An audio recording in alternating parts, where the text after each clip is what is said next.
दोस्तों बहुत सारे वेट के बाद फाइनली वेनम 3 लास्ट डांस का ट्रेलर आ चुका है। जहाँ पे बात की जाए तो सोनी यूनिवर्स में ये इस्टेब्लिश होने वाली है और वेनम 3 काफ़ी हद तक कहूँ तो टॉम हार्डी का लास्ट मूवी होने वाली है एज अ वेनम, और हमें टॉम हार्डी लास्ट दिखने वाले हैं एज अ वेनम। और इसके बाद शायद से हमें कोई और वेनम देखने को मिलेगा, क्योंकि सोनी इस चीज़ को छोड़ने नहीं वाला, ना कहीं स्पाइडरमैन को बीच में ज़रूर डाल देगा। बट कहीं ना कहीं मैं कहूँ तो कोई स्पाइडरमैन है ही नहीं। विदाउट स्पाइडरमैन इन्होंने ये यूनिवर्स बना दिया, जो मेरे समझ के परे है कि कैसे बना रहे हो और क्यों बना रहे हो। क्योंकि स्पाइडरमैन के बिना स्पाइडरमैन के विलन्स को एंटी हीरो बना के आप स्पेशली ये दिखा रहे हो, फिर बाद में विलन बना दोगे, तो कैरेक्टर कहाँ पे बैठ रहा है मुझे कुछ समझ में नहीं आ रहा। जहाँ पे मैडम वेब में हमें स्पाइडरमैन देखने को मिला था, बट एज अ बच्चा देखने को मिला था, और वो स्पाइडरमैन नहीं था, उसका नाम तक नहीं बताया था कि वो पीटर पार्कर होने वाला है कि नहीं।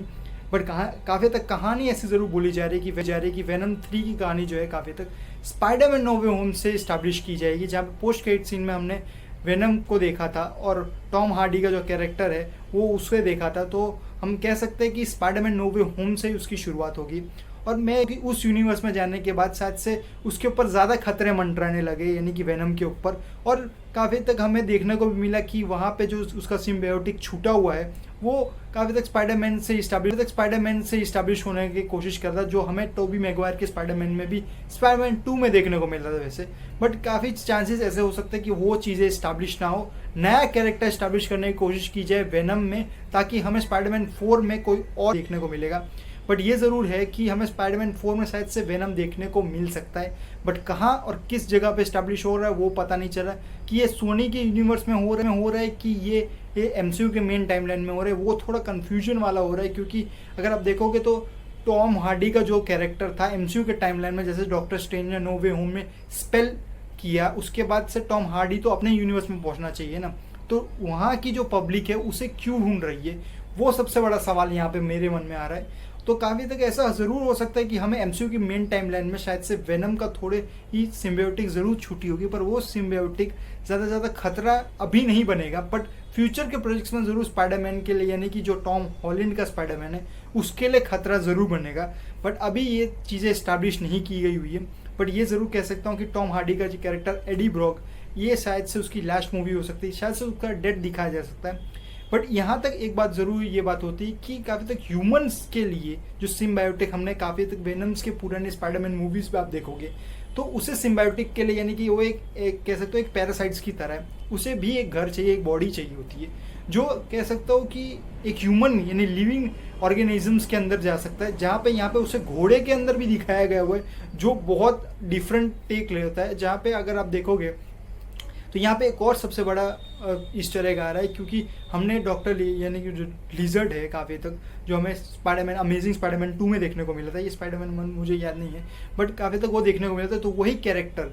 वो हमें यहाँ पे देखने को मिला है। बट वो कैरेक्टर डॉक्टर लिजर्ड्स के कैरेक्टर में नहीं है, कोई और है। तो ऑब्वियसली बात की जाए तो काफ़ी क्वेश्चन ज़रूर है कि वेनम मूवी किस तरह सोनी यूनिवर्स को एक्सपांड करने की कोशिश कर रही है कि ख़त्म करने की कोशिश कर रही है, वो समझ में नहीं आ रहा। बट ये ज़रूर कह सकता हूँ कि ये वेनम की लास्ट मूवी नहीं है, ये टॉम हार्डी की लास्ट मूवी है, जहाँ पे वेनम और आगे कैसे बढ़ेगा और कैसे स्पाइडरमैन के लिए खतरा कैसे बन सकता है, वो ज़रूर देखने लायक होगा मूवी में। बट यहाँ पे स्पाइडरमैन अभी इस्टेब्लिश नहीं किया है, शायद से पोस्ट क्रेडिट सीन में कुछ और दिखाया जाए। क्रेविन द हंटर के बारे में तो अभी तो कुछ आइडिया लग नहीं रहा, यूनिवर्स कैसे एक्सपांड कर रहे हैं भगवान जाने। बट ये ज़रूर कहूँगा कि वेनम 3 जो है काफ़ी तक बहुत चीज़ें इस्टेब्लिश करके रहेगी, और वेनम 3 से मैं कह सकता हूँ कि बहुत एक्सपेक्टेशन मैं रखूँगा, क्योंकि सोनी के यूनिवर्स में अभी तक कम से कम वेनम तो चल रही है, बाकी मूवीज़ उतनी अच्छी खासी परफॉर्मेंस में भी नहीं थी, क्योंकि स्टोरी लाइन उतनी अच्छी नहीं थी। बट यहाँ पे देखने लायक होगा कि अगर टॉम हार्डी उस कैरेक्टर्स को कैसे और निखारने की कोशिश करते हैं, क्योंकि टॉम हार्डी जो है काफ़ी बड़े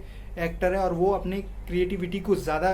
प्रेफरेंस देते हैं कंपेरेटिवली बाकी लोगों से, जो मैं कहूँगा कि उनकी क्रिएटिविटी इस मूवी में भी देखने को मिलती है। जहाँ पे वेनम के 2 सेकंड जो दोनों की मूवीज़ थी उसे कंपैरिजन में काफ़ी तक मैं कहूँगा थोड़ा इस्टेब्लिशमेंट ज़्यादा रहे, अब कैरेक्टर एक दूसरे को समझने लगे हैं। जहाँ पे वेनम 1 वेनम 2 में वो दोनों एक दूसरे से झगड़ते रहते थे, बट वेनम 3 में काफ़ी तक मैं कहूँगा दोनों के बीच में स्टेबिलाइजेशंस की relationship bond different take place पे दिखाई जा रही है। जहाँ पे मैं कहूँगा कि अब